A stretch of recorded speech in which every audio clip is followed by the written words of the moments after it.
Hey, Gary's Gulch, welcome back. Today I'm teeing up the series for 2026. So 2026, the 250th anniversary or celebration of the founding of America. So 2026 in my podcast series is going to be all about the history of America. Why did our founding fathers do what they did? Why is it important? All these different aspects about what we set up back in 1776. And why is that important that we know these things? It's because if we don't understand the impact and the magnitude of what they did and why they did it, then we are doomed to repeat the negative aspects of history. If we don't know why they did something, then we won't be on guard to preserve it. And you can see these attacks coming from all around the world right now. They come from the outside. They're imported by our own people, Biden, into our country to try to break down what our founding fathers were pushing back against 250 years ago. And people are allowing it to happen to some extent because we don't understand why we put things in place that we did in America. And so business ownership is a big part of this. And so I'm going to talk today about just one small aspect. This will be a shorter podcast, but I want you to understand why business ownership. So I ask you, why is sustaining business ownership, small business, mid-America, mid-sized businesses, even large businesses, why is that important to the foundation of America and sustaining America for another 250 years? I can't wait for the 250th anniversary. My goal is to make it to the 300th anniversary, but I'll be 107 years old, and that's pushing the edge of what's possible nowadays. But it's 50 years from now, so we never know. Maybe Elon Musk figures out that life is much better on Mars for us. Whatever is to come into the future, I can't wait for the 2026 one. So why business ownership? Because business ownership, big picture, allows us to maintain personal agency over ourselves. Freedom is incredibly important. Freedom of everything, life, liberty, and property. But life is the first one in that phrase, because if you don't have freedom over your own body, what you do, what you think, what you decide, your actions, then you're not free at all. The great Viktor Frankl said after his experience in the concentration camps that the one thing they could not take from him was his mind, control over what he personally thinks. His own intellectual capability, as detracted as that was in that crazy environment where he was being starved to death and he saw horrors every day, he maintained the ability to think, to reason, and to make his own decisions about what was happening around him and why. And that's the one thing. So control over your own body is fundamental. And then if you have control over your own body, then you can do things like create businesses and purchase real property and do things like that. Take decisions with your family. So personal freedom and agency is absolutely fundamental and important. Otherwise, you don't have freedom, and none of the rest of this is actually important. We just blow in the wind in the direction in which the people who become in power that we didn't elect and we can't take the power away from, whatever they decide. Right? It's all in somebody else's hands at that point.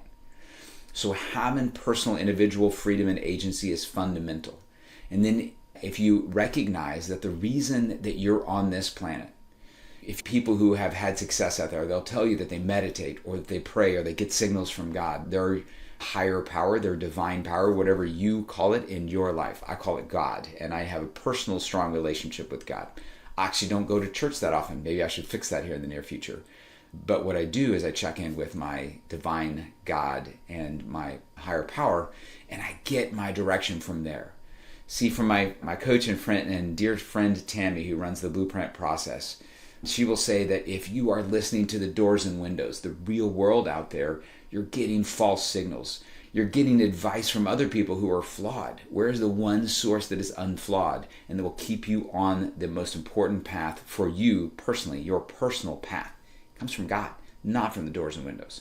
And so anytime that you find yourself getting stressed out and freaked out and hearing conflicting guidance from all of those around you, like me in my podcast, then you need to remember, check in above. Is what I'm hearing in the real world nudges from you, God, that I'm moving in the right direction? And so if you can remain plugged into that, then you can get very clear on what your unlimited potential, your unique genius is.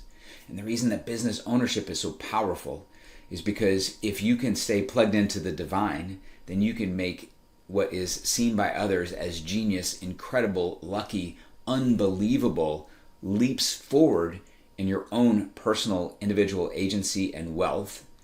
And the reason is because you have plugged in to the skylight that has given you the truth, what you are on this planet to do, and then enables you to share it with all these other people. See, when I buy a real estate, which is a great place to store wealth, far, in my opinion, far better than gold and silver, they can both go up and down versus the US dollar, but people will lend you 80% of the money to go get this real property, and the tenants will pay off the real property for you, and the government will give you tax deductions to have it, and you get cash flow from it. None of those things come from gold and silver. So gold and silver are important to be able, a means of exchange in periods of time when the internet is down and the satellites are out and we can't actually use the greenback paper currencies. Then we can use gold and silver to trade and continue life. And I have an amount of it for those reasons. But I don't have it as an investment. I don't invest in gold and silver.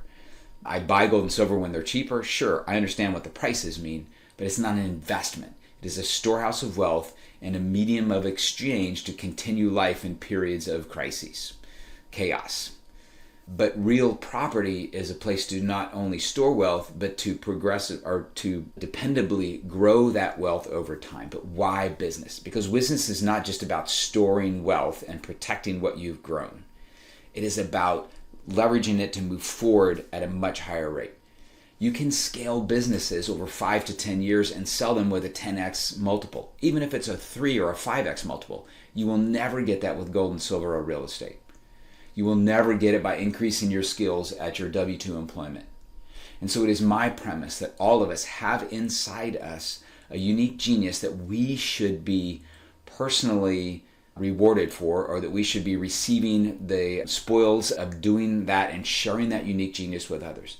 Now, possibly you're a brain surgeon. You've known from the very beginning that the brain fascinates you in the human body and that you should be a brain surgeon. But my question is, should you be a W-2 employee for one of the biggest medical conglomerates out there? You're doing good things.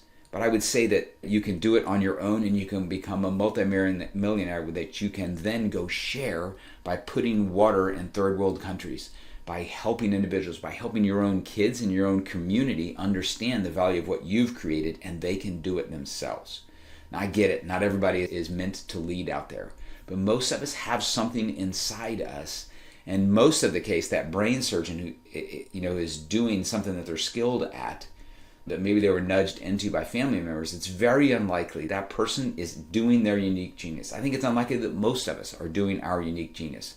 But boy, when someone is, you know it, right? Think about Elon Musk. Think about John D. Rockefeller, Andrew Carnegie, Henry Ford. Those people were doing their unique genius. Were they plugged in directly with God? I think many of them were and are, but maybe they didn't call it that. But somehow they were able to take these quiet moments and work on the business and get divine downloads that help them do things that the rest of us just see as unbelievable, unrealistically that it could actually happen, because we can't even fathom that we have that kind of value inside of us, but you do. And the way that you get to share that is you create a business around that unique genius, and then you bring people on to help you who aren't yet ready to run their own business, and you share it. It explodes outward, because business ownership in the end is an ability for you to monetize and to advertise your unique genius to the world so that you can attract ideal customers, people who need what you are providing, and you can do it at scale. And then you can do other amazing things. Like you can say, okay, I've hatched this baby and it's off and running. And maybe you sell it to the employees, or you have one of your kids run it and you go off and you do it again and again. And if you can do this, let's say every 10 years, which is a pretty long time to build and grow a business, to be able to exit or to leverage it. If you do it every 10 years and you're figuring this out in your 20s, which I hope my children do, then you have 4, 5, 6 times that you can do this. And if you start hatching these beautiful businesses that are adding tremendous value to the world, you have agency, your employees have agency, you've taught your employees and your children this legacy of yours of how to run businesses, how to scale your unique genius, and then they can do it and their kids can do it. And we find ourselves back in this world that 250 years ago, our founding fathers, that was the environment they were in when they were creating the Constitution and claiming freedom for America in the Declaration of Independence. And so why business owners? Because you get to share your unique genius that God is helping you develop and uncover. And when people do that, when we solve our own problems as a community, then we get back to this world which is freedom, which means that the government works for us. Back in George Washington's time, he might have gotten paid a pittance, but he definitely did not get a retirement from having served one term like Congress and the presidency do. And he didn't have the ability to do insider trading like congressmen do today to become multi-millionaires in just one term of service. Everybody, and I'm really confused about this myself, but Marjorie Taylor Greene, she seemed like a warrior for freedoms and patriots in America. But she just about 10x'd her wealth during her couple of years in as a House of Representative member. And the day or two after she was eligible for lifetime retirement after serving a couple of years, she quit. I don't understand that. Yes, I know there was a tiff with Trump. But holy moly, if she was truly what she was talking about and broadcasting out there, bottom line is a lot of people believed in her, myself included, and I think she owes it to us to explain what in the world just happened there. Because what she looks like is that she was a sellout, talking a good tale, and she talked about how she was going to uncover all of this insidious things, and then she just participated in them. So I don't get it. I believe God has a bigger plan for that young lady, and she just needs to explain to us what in the world is going on, but that is an aside. We as business owners, if we can make business ownership cool again in America, then the government goes back to working for the people.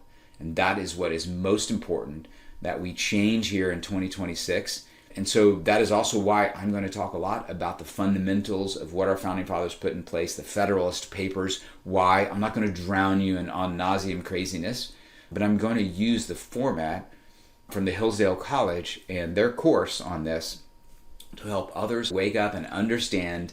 When I was a kid, I used to watch I'm Just a Bill on Capitol Hill. Those things are ingrained in me, like why our government operates the way it does. People are frustrated with the three legs of government. There's actually some beauty in the three legs. It slows things down.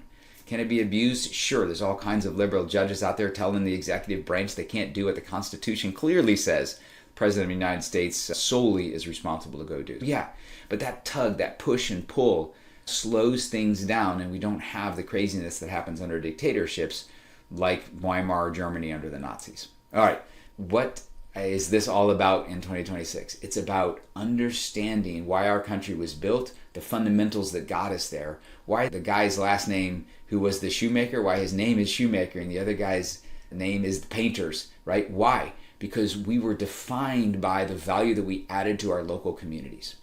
And our founding fathers understood that. It's what caused the Pilgrims to survive in Jamestown, to survive some very harsh beginnings. Because they understood that if they created things and were allowed to keep it, both Jamestown and Plymouth Rock or the Pilgrims started off in a community environment. In fact, that was a contract they signed when they were provided the money by the large corporations in Europe to make the trip across, that everything would be shared by all. And they tried that, and they almost died. They almost died in very harsh, cold winters, independently up in Plymouth Rock and down in Jamestown. And so Thanksgiving was all about recognizing that we had survived, and at least the first winter, and that we should give thanks to God for providing the resources to be able to survive all of that stuff. Down in Jamestown, they actually had to go to cannibalism, if you can believe that, for the final few people to survive. And then the leaders in both communities independently said, enough of the socialism. If you create it, feed your family first, and then if you have the ability to share with others, we would greatly appreciate that, but that is voluntary for you to do. And they both thrived. And our founding fathers understood this history. And so they created a world where if you make it, you can maintain agency for your family, and you can grow it to whatever scale you want to grow it to, and you will benefit from that first and foremost. Your community should also benefit, but that really at the beginning was voluntary. And then all of the taxes and things came around. And so maybe we fix all of that. And President Trump is talking a lot about that. So is Governor DeSantis down here in Florida. And so we'll see where all of those go. But my important message here for you as I round this up is that 2026 is going to be a journey into what our country is all about. And I'm going to make a very strong case for you that being a business owner, whether it's a small side gig or it's something that you actually transition from W-2 into doing full time, that's up to you. But what's important is that you connect up with your divine power and you get busy sharing your unique genius with the rest of the world. And then remember the word legacy. Legacy is about passing on those lessons. You can pass it to your employees, you can pass it to your kids. I hope you do both. And I hope that you generate multiple businesses as you go throughout life and you're hatching new little businesses that have employees that understand the value and the beauty of what you've done. And they're starting to get agency. And then we're going to bring America back to where the shoemaker took on the last name of Shoemaker, because everyone is going to understand the value of, if I build it and if I work very hard to create it, it's mine. I'm not denigrating W-2 work. I think anybody who goes out and works and adds value to the world should be honored for doing so. What I'm saying is that our country fundamentally is rooted in the idea that you connect with your divine power, you understand your unique genius, and you share it with the world, and we will all prosper. Not just a few, we will all prosper. Thank you so much, and until next time, go make something amazing happen in Gary's Gulch. I can't wait for the 2026 round of this with all of you, and I'll do a little bit more prep in the next episodes leading up to January 1st. Thanks so much. See you soon.